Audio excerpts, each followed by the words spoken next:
Hello दोस्तों, मेरा नाम है रश्मि और इसका नाम है रोहन। ये है मेरा छोटा भाई और आज मैं और रोहन घूमने जा रहे हैं। तो हम दोनों जा रहे हैं रामनगर। तो जैसे ही मैंने ब्लॉग के लिए अपना फ़ोन स्टार्ट किया और थोड़ी सी स्टाइल मारने लग गई तो पीछे से ये जो आंटी जा रही है ये मुझे हाई करती हुई गई। पर बाद में पता चला तो आंटी तो मेरी फ़ैन निकली दोस्तों। तो उन्होंने मुझसे कहा कि मैंने आपका चैनल सब्सक्राइब कर रखा है और मुझे आपकी रील्स बहुत अच्छी लगती है। तो मुझे बहुत शर्म आई दोस्तों, इसलिए मैं उनके साथ वीडियो नहीं बना पाई। तो मैं जा रही हूँ रामनगर, तो आपको दिखाती हूँ रामनगर के सुंदर सुंदर व्यू। तो दोस्तों इस तरह के छोटे छोटे होटल आपको रामनगर जाते हुए बहुत सारे दिखाई देंगे, जिसमें आप कहीं पे भी बैठ के खाना खा सकते हो। साथ ही साथ अगर कोई कॉर्बेट घूमने आता है तो उसको स्टे के लिए बहुत सारे होटल्स भी और रूम्स भी अवेलेबल यहाँ पे हो जाएंगे। जैसे जैसे हम गए तो सूरज देवता ने भी अपने दर्शन दे दिए और ये आ गए हम अपने प्यारे से पीरूमदारा में। तो पीरूमदारा भी काशीपुर की तरह एक छोटी सी जगह है जहाँ पे बहुत सारी दुकानें हैं और बहुत छोटा सा एक मार्केट भी है। यहाँ पे भी गढ़वाली, कुमाऊनी, पंजाबी और मोमडन सारे तरह के लोग रहते हैं। तो दोस्तों यहाँ पे हम पहुंचे और देखा कि यहाँ पे ट्रैफिक लाइन लगी हुई है और यहाँ पे निकल रही थी यात्रा, जो कि राम मंदिर बनने की खुशी में आंटियां मोर्चा निकाल रही थी। अब यहाँ से हम लोग बढ़े पीरूमदारा क्रॉस करने के बाद हम लोग बढ़े रामनगर की तरफ को। तब तक ये मोटू मुझसे कह रहा था आओ आओ मेरे होटल में खाना खाओ, पर मैंने इसकी बिल्कुल नहीं मानी और मैं आगे की तरफ को चली गई। आगे जाते जाते मुझे एक बहुत बड़े मटर के खेत में बहुत सारी आंटियां काम करते हुए दिखी। इनको देख के मुझे थोड़ा सा दुख तो हुआ दोस्तों, पर क्या करूं, मजबूरी है। उसके बाद मैं अपने दोस्त के घर पहुंच चुकी थी और इन्हीं से मिलने के लिए मैं रामनगर आई थी, क्योंकि मुझे अपने लिए एक पाकिस्तानी सूट सिलवाना है और ये एक अच्छे से टेलर को जानती है, इसलिए मैंने इनके पास अपना सूट दिया। तो ये है मेरी प्यारी सी दोस्त, ये मेरे साथ स्कूल में पढ़ाती थी और इनका नाम है अनु मैम। तो अनु मैम के साथ मैंने बहुत सारी बातें करी और बहुत अच्छा लगा इनसे मिलके। तो ये मुझे बाहर तक छोड़ने भी आई। मैंने कहा नहीं नहीं मैं चली जाऊंगी, फिर भी ये मुझे छोड़ने आई। उसके बाद दोस्तों मैं पहुंच गई कोसी बैराज, जो कि रामनगर में स्थित है। कोसी बैराज एक छोटी सी जगह है रामनगर में, जहां पे पानी के लिए बहुत बड़ा डैम बनाया गया है और हर दिन यहाँ पे बिजली उत्पादन की जाती है। तो देखो दोस्तों मैं कितनी सुंदर लग रही हूँ। और उसके बाद मैं आपको थोड़ा सा कोसी बैराज और नज़दीक से दिखा देती हूँ। और बरसात में यहाँ पानी बहुत ज़्यादा बढ़ जाता है दोस्तों, बहुत डरावना लगता है। तो यहाँ पे इस तालाब में बहुत तरह के बतख रहते हैं, वाइट कलर के, ब्लैक कलर के, बहुत ही प्यारे प्यारे बतख इस तालाब में पाए जाते हैं।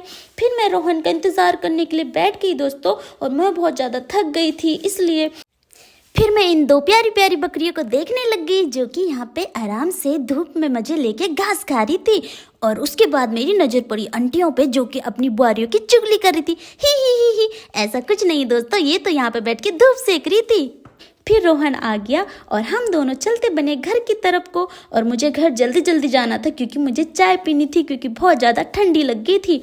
उसके बाद हम दोनों पहुंच चुके घर और मम्मी चला रही थी अपना प्यारा फ़ोन, इनका टाइम पास। जब हम लोग घर पे नहीं होते तो मम्मी फ़ोन चलाना पसंद करती है। फिर मम्मी ने चाय बनाई और हम देखो जब तक घर पहुँचे तो बहुत ज़्यादा बारिश हो गई थी। अच्छा हुआ है ना दोस्तों हम जल्दी से घर पहुँच गए, वरना हम तो भीग ही जाते। उसके बाद रोहन ने जलाई गर्मा गर्म आग। इन कामों के लिए रोहन तो नंबर 1 हीरो है। फटाफट से उसने आग जलाई और हम लोगों ने मिलकर आग सेकी। ही यहाँ पे मैंने रोहन की थोड़ी सी तारीफ कर दी तो रोहन तो यहाँ पे चने की झाड़ पे चढ़ गया, बताने लग गया कि मैं कैसे आग जलाता हूँ। फिर मुझे अपनी बचपन वाली शक्ति की याद आ गई दोस्तों, जिस शक्ति में मेरा हाथ ही नहीं जलता था, तो वही शक्ति मैं रोहन को करके दिखा रही थी। और मैंने बोला बचपन में मेरा हाथ नहीं जलता था, आज भी नहीं जलेगा। और मैंने जल्दी से अपनी शक्ति रोहन को दिखानी शुरू कर दी और यहाँ पे मेरी शक्तियाँ पोपट हो गई और मेरा हाथ जल गया, जिसने रोहन ने मेरा बहुत मजाक उड़ाया।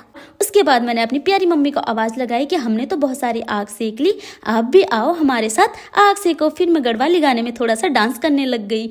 इतने में मम्मी भी आ गई।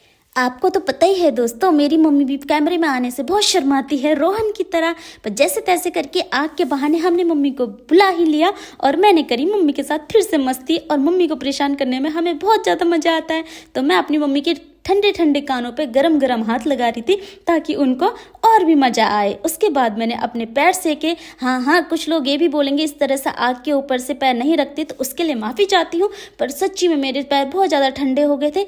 अब मैं आपको दिखाती हूँ कि रोहन ने किस तरह से लकड़ियाँ काटी।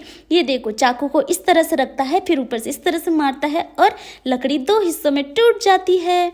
उसके बाद मैं दिखाती हूँ मम्मी क्या देखती रहती है फ़ोन पे। तो मम्मी देखती है बिग बॉस, क्योंकि मम्मी बिग बॉस की बहुत बड़ी फ़ैन है। उसके बाद मैं गई नाना जी के घर पे, और ये है मेरा छोटा भाई प्रिंस, जिसने जाने से पहले ही सब्जी बना के तैयार कर दी थी, क्योंकि मामी आज भी कहीं जा रखी है तो आज भी मुझे उनके लिए खाना बनाना है। तो प्रिंस ने कहा दीदी जब तक आप आते हो तब तक मैं आपकी हेल्प कर देता हूँ। तो उसने मेरी हेल्प करी सब्जी बनाने में। फिर मैंने फटाफट से आटा निकाला दोस्तों, और स्पाइडरमैन की तरह जल्दी जल्दी से आटा मल के साइड में कर दिया। तो ये देखो मेरा नरम नरम आटा मल के हो गया है तैयार। प्रिंस लोगों को बहुत ज़्यादा भूख लगी थी, तो मैंने फटाफट से गर्मा गर्म रोटियां बनाई, और प्रिंस ने फटाफट नाना जी को सबसे पहले खाना दिया, और उसके बाद वो भी आराम से गर्मा गर्म रोटियों का आनंद लेने लग गया। फिर प्रिंस ने भी रोटी खाई, और मैं गर्मा गर्म फुलके बनाई जा रही थी और प्रिंस गर्मा गर्म रोटी खाया जा रहा था। फिर मैंने भी खाया, और हम दोनों ने मिलकर किचन की सफाई करी। मैंने बर्तन साफ करे और किचन की सफाई करी प्रिंस ने, और हम दोनों ने बहुत सारी मस्ती करी, बहुत सारे गप्पे मारे।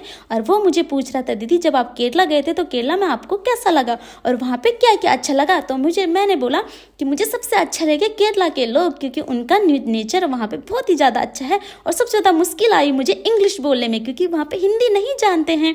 तो ऐसे बातें करते करते हमें बहुत हंसी भी आ रही थी और हमें बहुत अच्छा भी लगा। तो बहुत टाइम के बाद मैंने प्रिंस के साथ थोड़ा क्वालिटी टाइम स्पेंड किया। उसके बाद मैं आ गई अपने घर की तरफ को, और बहुत ज़्यादा ठंडी लग रही थी बाहर, तो मैंने फटाफट से अपने सर में कैप भी रख दी। तो ये है रोहन की निंजा टेक्निक पढ़ने की। मुझे तो इसकी टेक्निक बिल्कुल समझ में नहीं आती दोस्तों। लेटे लेटे कौन पढ़ता है, कोई गधा ही होगा जो इस तरह से पढ़ाई करता होगा। फिर किचन में देखा तो मम्मी बना रही थी सेमियाँ, अभी ये बना नहीं है, और उसके साथ बना रही थी गर्मा गर्म हरी सब्जी। मुझे तो बहुत पसंद है। तो अब तो मैं तो चली सोने, क्योंकि मुझे करना है ब्लॉग एडिट। तो good night, bye bye, love you.